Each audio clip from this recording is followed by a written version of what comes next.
Hi, good afternoon. It's Beth here again with another Wednesday Wellbeing video. This week, as promised, we're going to be looking at the emotional or mental health side of winter wellbeing. Last week, I talked about the more physical side of winter health, but our emotional health and physical health are closely connected, so there will be a little bit of overlap with last week's video. But actually it's important that we look after our physical health for the benefit of our mental health and vice versa. You've probably heard of seasonal affective disorder, otherwise known as SAD or SAD because of the initial letters, or sometimes called winter depression, which refers to the type of depression that comes and goes in a seasonal pattern, and usually it is associated with autumn and winter, but just occasionally people find they get more depressed in summer months.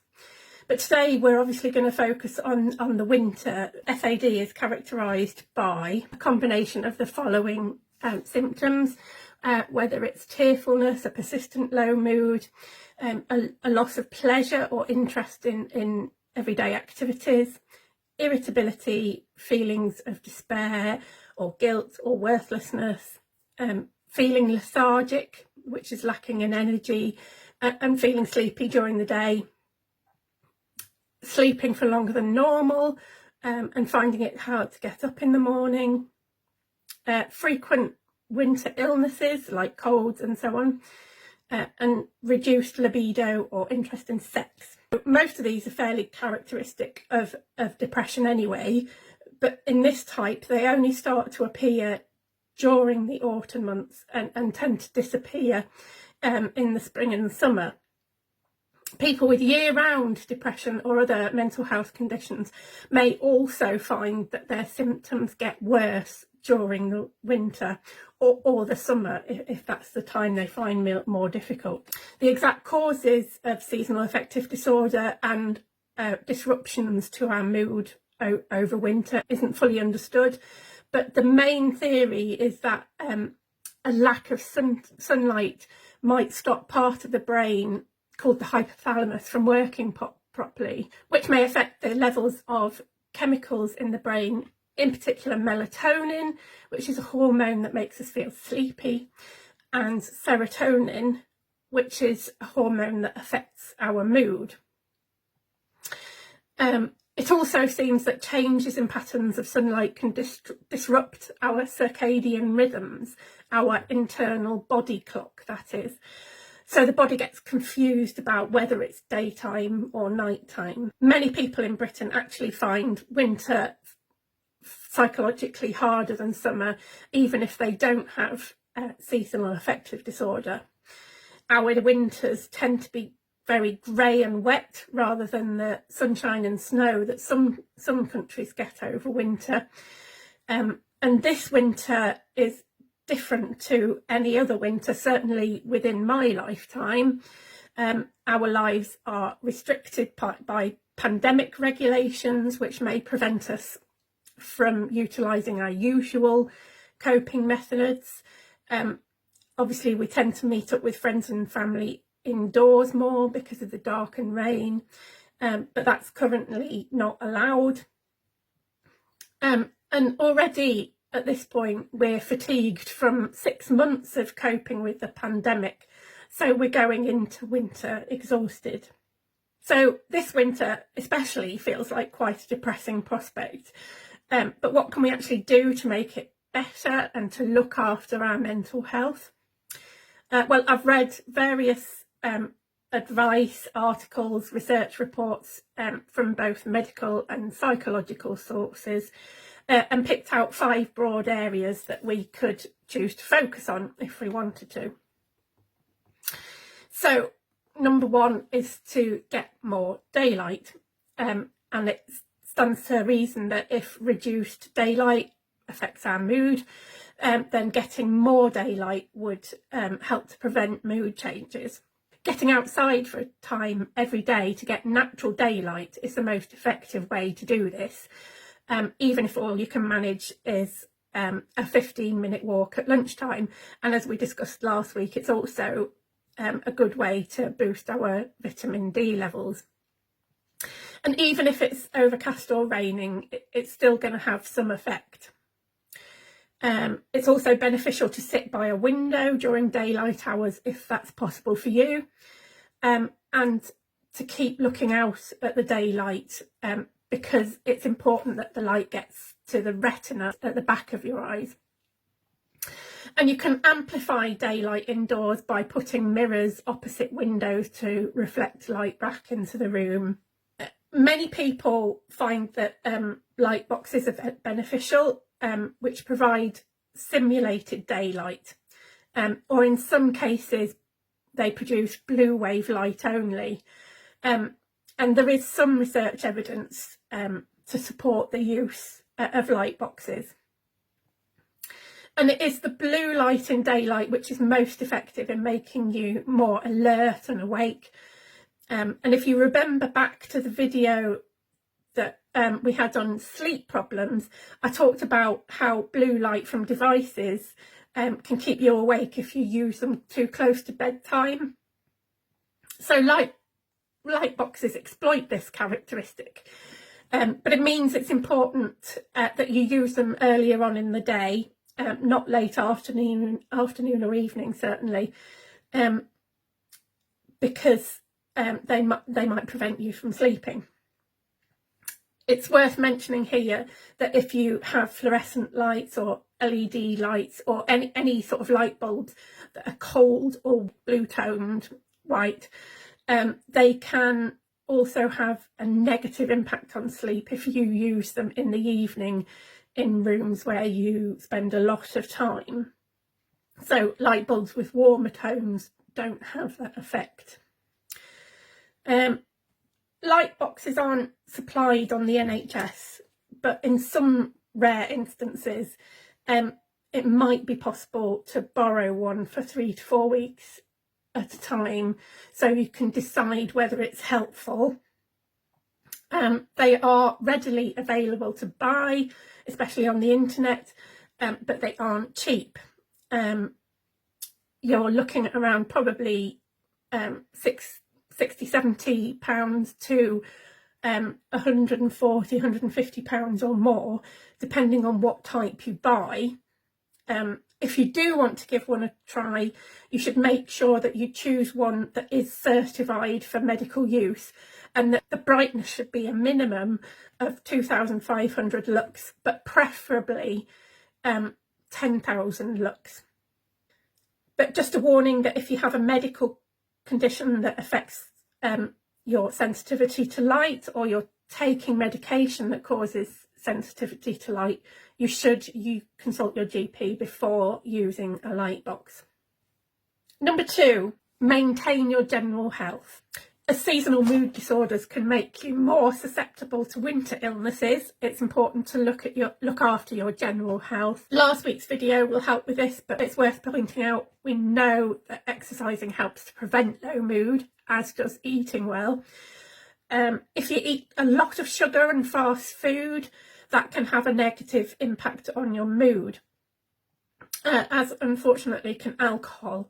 While these things may give us an instant boost, that will be followed up by a slump which lasts a bit longer. So, exert some moderation, I guess.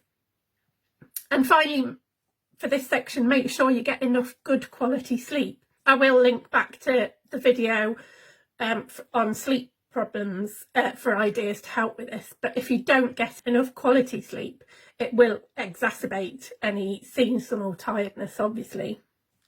Number 3, quality relationships. Although at the moment we have a few more opportunities for socialising in pubs and cafes and so on than we did in the first lockdown, it's possible that during the winter we'll find we feel even more confined to the home than we did over the summer. Obviously, during the good weather, a lot of us got outside more than ever before. And one of the problems with being stuck at home is that it can cause tension between partners, families, and neighbours. And it can be easy to fall into a pattern of conflict, which is bad for our mental health. So if you can, try to give yourself a little bit of space to yourself now and again, and work at having positive interactions with the people that you're close to. We're all going to need each other's support to get through this. So it's worth putting some effort in. Make opportunities to have some fun together as a family or as a couple, and make a bit of extra effort to do small acts of kindness. And they don't have to be complicated or expensive, and it can be as simple as complimenting someone or thanking somebody for being considerate. We all like to feel appreciated, and we will instinctively respond more positively to potentially difficult situations when we feel that. If you do have a disagreement with a partner or neighbour, give yourself some time to cool off, and then speak to them directly in a calm fashion, avoiding being confrontational. If you think you might find this difficult, before you do it, have a bit of time considering their perspective and practice what you might say.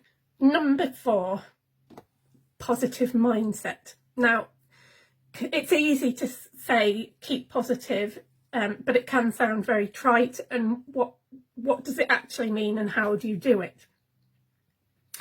Well, there's a lot of research going on across the world into the way that Scandinavians cope with the long, dark winters. These countries get less daylight than we do in winter, and yet it appears that this has little impact on their mood.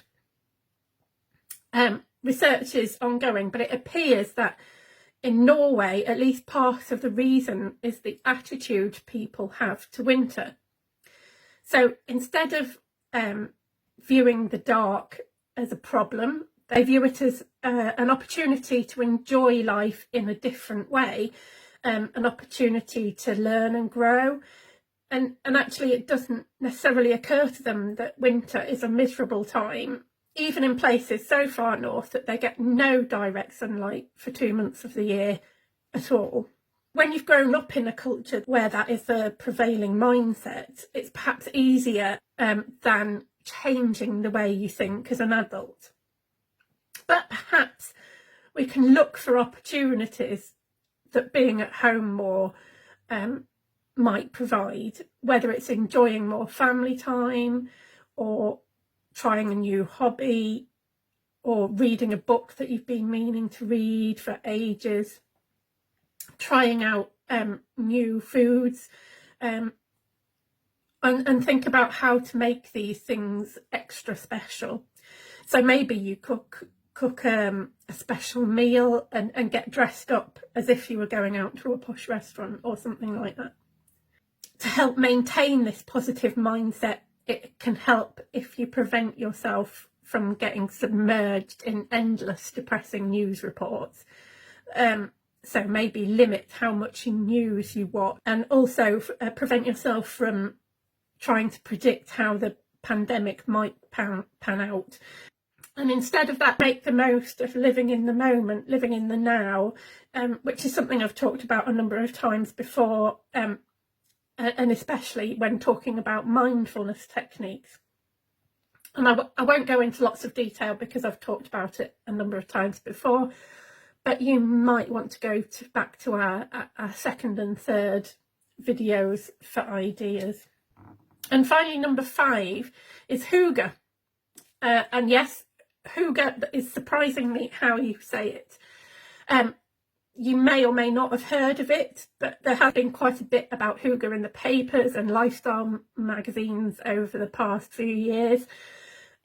Much of it has been highly commercialised, but we can learn a lot from hygge and use some of the principles without spending a lot of money. Hygge is a Danish word for a Scandinavian concept of consciously creating a quality of coziness and comfort that results in a feeling of contentment and well-being.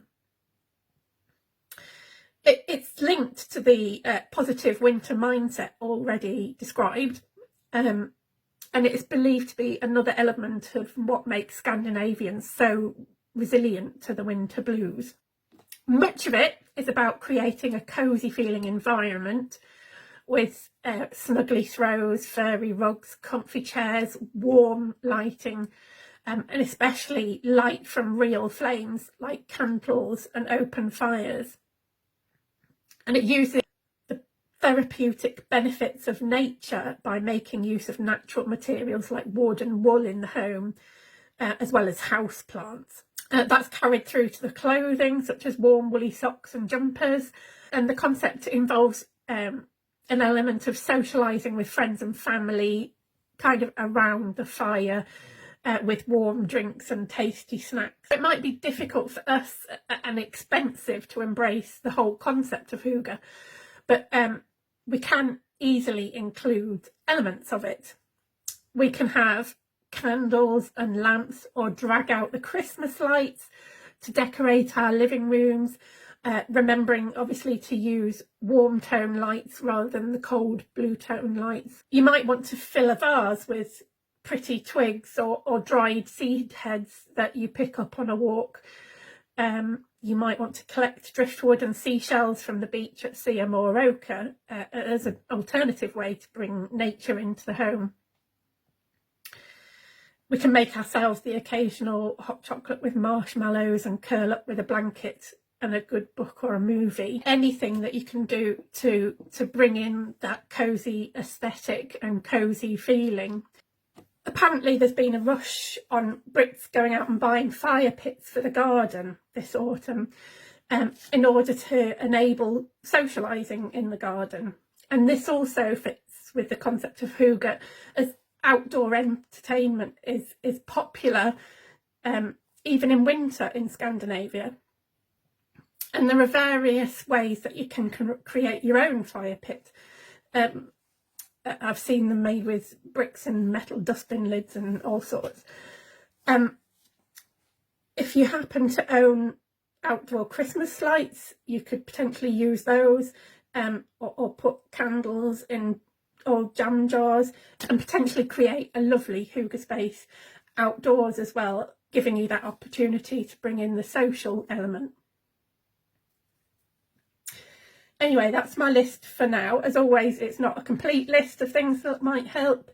If you happen to have other ways of helping you get through the winter, why not share them in the comments below? It's always helpful for us to get new ideas.